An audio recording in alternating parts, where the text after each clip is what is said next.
The Prime Minister of Israel, Benjamin Netanyahu, has prepared a special message for the March of the Living participants.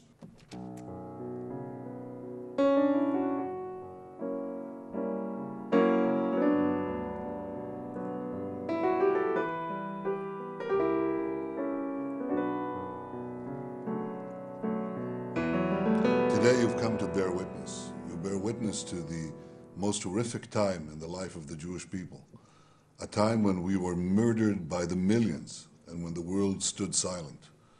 But you also bear witness to a time of triumph and hope, a time when the Jewish people have a state of their own and the power to defend themselves.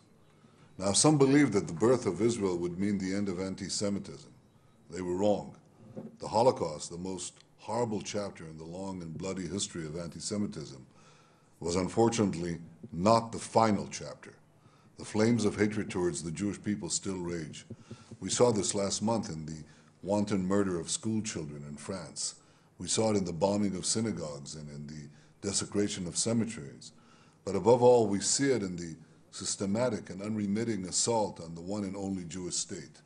We see it in the attempt to morally equate Israel, which is forced to defend itself against terror, with the terrorists themselves. We see it in the attempt to defame Israel, where women are equal and minorities are free, as one of the worst human rights violators in the world. It's absurd, but this is what we hear day in and day out. We see it in the attempt to cast Israel as the greatest threat to world peace. Now imagine that.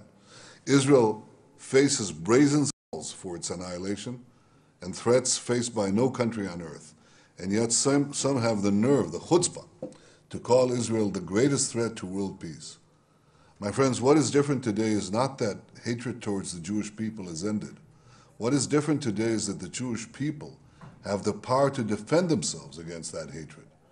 Your grandparents and great-grandparents didn't have that power. They had to implore others to defend them. And today we have the power to defend ourselves. That power depends on Israel having a strong army and a strong economy to support that army.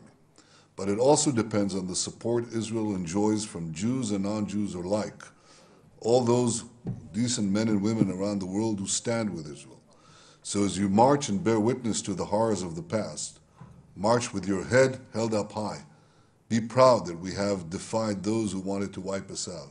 Be proud that the Jewish people rose from the dead and rebuilt their national life in their ancient homeland. Be proud that we have a Jewish state that can defend the Jewish people. Proud that the people of Israel live free and will always defend their lives and their freedom.